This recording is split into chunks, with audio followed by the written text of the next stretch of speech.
कृष्णा, आपण पाहतात नमस्कार लाईव्हचं बातमीपत्र। सुरुवातीला हेडलाईन्स। नांदेड दक्षिणसाठी दोन्ही आघाड्यात तुल्यबळ, काँग्रेस, बसपा आणि एमआयएम तर महायुती अंतर्गत दावेदारांचा धोका। मातंग हक्क परिषदेच्या माध्यमातून माजी आमदार अविनाश घाटे यांनी निर्माण केला दबाव गट। तरोडा नाका भागातील शेतकरी चौकाची दुरावस्था, वाहतूक शाखेचा बेजबाबदारपणा तर महानगरपालिकेचे दुर्लक्ष। 4 दिवसाच्या विश्रांतीनंतर पावसाची दमदार हजेरी। आता बातमीपत्र विस्ताराने। नांदेड दक्षिण मतदारसंघात आघाडी आणि महायुती दोन्हीही तुल्यबळ आहेत। मात्र आघाडीला बसपा आणि एमआयएम पासून मतफुटीचा धोका आहे, तर महायुती अंतर्गत दावेदारांनी घर लावले आहे। लोकसभा निवडणुकीपेक्षा विधानसभा निवडणुकीतील इच्छुकांची संख्या जास्त असते, कारण क्षेत्रफळाच्या दृष्टीने मतदारसंघाचा व्याप कमी असतो आणि स्थानिक नेत्यांच्याही गाव भेटी व परिचय चांगल्या प्रकारे असतात। त्यामुळे साधा जिल्हा परिषदेचा सदस्य अथवा नगरसेवक देखील विधानसभेच्या उमेदवारीसाठी इच्छुक असतो। नांदेड दक्षिणची अशी स्थिती आहे। जिल्हा प्रमुख हेमंत पाटील यांना पर्याय नाही अशी चर्चा असतानाच जिल्हा प्रमुखांच्या नजरेआड पक्षश्रेष्ठींच्या भेटी घेणाऱ्यांची संख्या देखील कमी नाहीये। महापालिकेचे विरोधी पक्षनेते दीपक रावत यांनी मागील काही दिवसापासून अनेक वेळा मुंबई भेटी घेणे सुरू केले आहे, तर माजी विरोधी पक्षनेते बाळू खोमणे हे देखील या जागेसाठी इच्छुक असल्याचं कळतंय। त्याचबरोबर जिल्हा परिषद सदस्य वत्सलाताई पुयड, बालाजी पुयड यांनीही काही दिवसापूर्वी जोरदार प्रयत्न चालविले होते। शिवसेनेमध्ये आता नव्यानेच आणखी एक चेहरा समोर आला आहे, तो म्हणजे स्वामी रामानंद तीर्थ मराठवाडा विद्यापीठाचे कुलसचिव तथा शिक्षण सम्राट संतुक हंबर्डे। या व्यतिरिक्त भाजपाने हा मतदारसंघ यावेळी आपल्याकडे मागितलेला आहे। व्यापारी अथवा सिडको भागातील व्यावसायिक संतोष वर्मा यांनी यावेळी या मतदारसंघावर भाजपाकडून दावा केला आहे। भाजपला एक जागा मिळावी नांदेडमधून म्हणून सगळे आमचे भाजपाचे संघटनांचे लोक आहेत, सगळ्यांनी भेटलेले आहे। सगळ्या वरिष्ठ लोकांना, माननीय फडणवीस साहेबांना भेटले, विनोद तावडेजींना भेटले, पंकजाताई मुंडे साहेबांना भेटलेत। सगळ्यांना एक संघटनेतर्फे आम्ही निवेदन दिलेलं आहे, एक जागा नांदेडची त्यांना सोडून घ्यावा भाजपकडे। संघटनेच्या दृष्टिकोनातून आवश्यक सुद्धा आहे। शिवसेनेतील गटबाजीसोबतच भाजपाचे या जागेसाठी ओढाताण येणाऱ्या निवडणूक निकालावर परिणाम करणारी निश्चितच असताना काँग्रेसकडून देखील या मतदारसंघासाठी दावेदार वाढलेले आहेत। विद्यमान आमदार ओमप्रकाश पोकन्ना यांच्या कार्यशैलीवर पक्षश्रेष्ठी नाराज असल्याची चर्चा असतानाच काँग्रेसचे शहर अध्यक्ष तथा महापालिकेचे माजी सभापती दिलीप कंदकुर्ते यांनी देखील या जागेसाठी आपली इच्छा व्यक्त केली आहे। काँग्रेसमध्ये 2 दावेदार असतानाच काँग्रेसच्या मतपेटीला धोका असलेले बहुजन समाज पक्ष आणि एमआयएम देखील या मतदारसंघात निर्णायक भूमिका बजावणार आहेत। एकंदरीतच या मतदारसंघात महायुतीचे पारडे जड असले तरी अंतर्गत हे दावे महायुतीच्या उमेदवाराच्या पराभवाचे कारण ठरू शकतात। नांदेड दक्षिणच्या बाबतीत एकंदरीतच राजकीय गणिताचा अंदाज घेणे अत्यंत सोपे जाणार आहे। काँग्रेस, राष्ट्रवादी आणि महायुती दोन्ही आघाड्यात तुल्यबळ असून काँग्रेसला बहुजन पक्ष आणि एमआयएम पक्षामार्फत मतफुटीचा धोका आहे, तर महायुतीला अंतर्गत हेवे दाव्याचा धोका आहे। त्यामुळे कोण कोणाला सावरून निवडून येते ते येणारा काळच ठरवेल।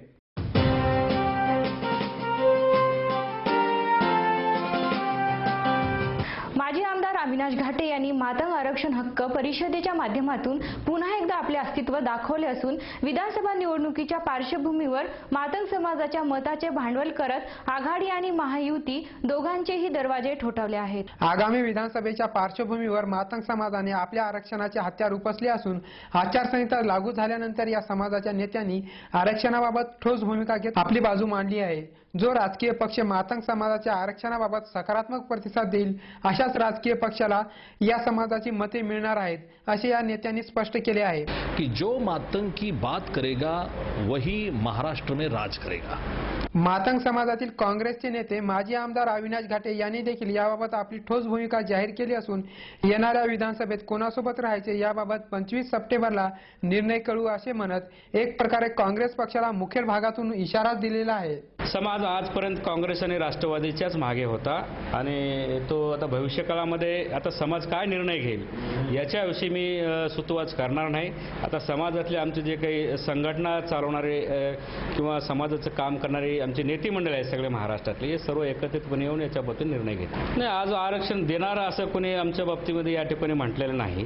ती भूमिका आम्ही संघाची समजून घेऊन त्यानंतर निर्णय करू। मातंग समाजाच्या नेत्यांनी आपल्या मागण्याबाबत आचारसंहिता लागू झाल्यानंतर आक्रमक भूमिका घेत निश्चितच विलंब केलेला आहे। नेत्यांच्या निर्णयाचा लाभ नेत्यांनाच होणार की समाजाला करून देणार हा देखील प्रश्नच असून नेहमी काँग्रेसची बाजू घेणाऱ्या या समाजाला येणाऱ्या विधानसभेत मातंग समाज आरक्षण हक्क परिषद आघाडीकडे घेऊन जाते की महायुतीकडे घेऊन जाते हे लवकरच कळणार आहे.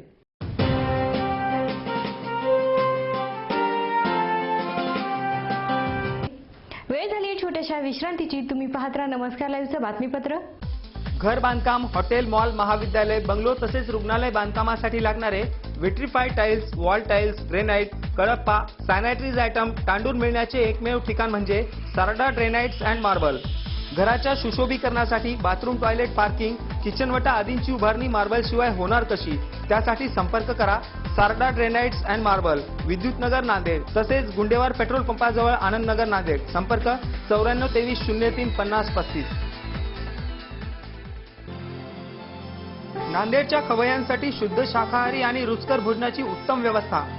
स्पेशल थाली दालबाटीसाठी प्रसिद्ध भोजनालय. आमरस, श्रीखंड, गुलाबजामुन, मठ्ठ्याचा आस्वाद घ्यायचा असेल तर अवश्य भेट द्या.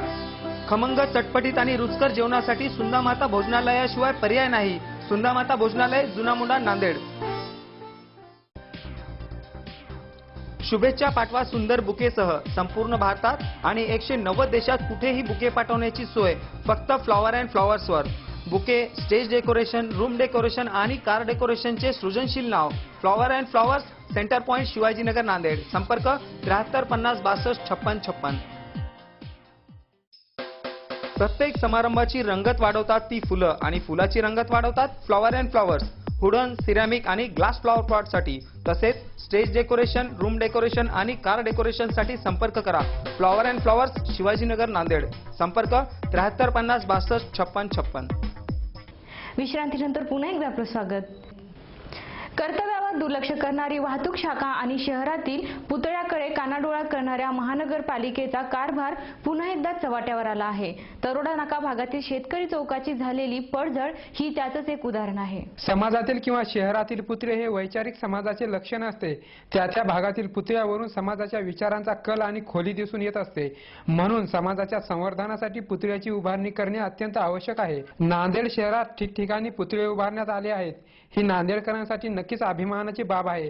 परंतु पुतळ्याची सुरक्षितता अथवा संवर्धन योग्य पद्धतीने होत नसेल तर नांदेडकरांसाठी ही खेदाची बाब म्हणावी लागेल. शहरातील तरोडा भागातील शेतकरी चौकाची अशीच अवस्था झालेली आहे. शेतकरी दाम्पत्याचा अत्यंत सुशोभित असा पुतळा या चौकात उभा असून पुतळ्याचे योग्य पद्धतीने संरक्षण झालेले दिसत नाही. काही दिवसापूर्वी या भागातील बेजबाबदार वाहतुकीचा फटका या पुतळ्याला बसला असून पुतळ्याचा भोवतालचा भाग बराचसा फुटलेला आहे.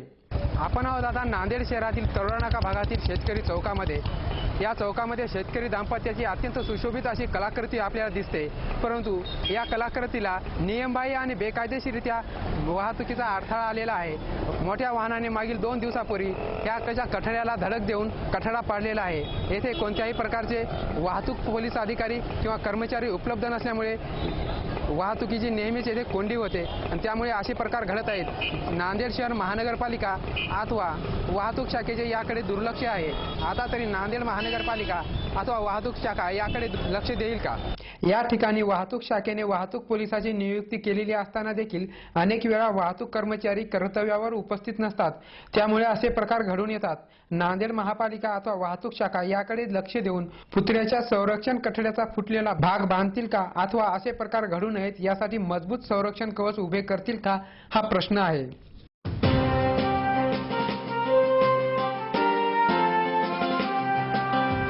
आज सायंकाळच्या सुमारास मागील 4 दिवसांपासून विश्रांती घेतलेल्या पावसाने जोरदार हजेरी लावली. शेवटी पुन्हा हेडलाईन्स. नांदेड दक्षिणसाठी दोन्ही आघाड्यात तुल्यबळ. काँग्रेस, बसपा आणि एमआयएम तर महायुती अंतर्गत दावेदारांचा धोका. मातंग हक्क परिषदेच्या माध्यमातून माजी आमदार अविनाश घाटे यांनी निर्माण केला दबाव गट. तरोडा नाका भागातील शेतकरी चौकाची दुरावस्था. वाहतूक शाखेचा बेजबाबदारपणा तर महानगरपालिकेचे दुर्लक्ष. 4 दिवसाच्या विश्रांतीनंतर पावसाची दमदार हजेरी. आणि याचबरोबर नमस्कार लाईव्हचं हे बातमीपत्र संपलं. पुन्हा भेटूया, तोपर्यंत नमस्कार.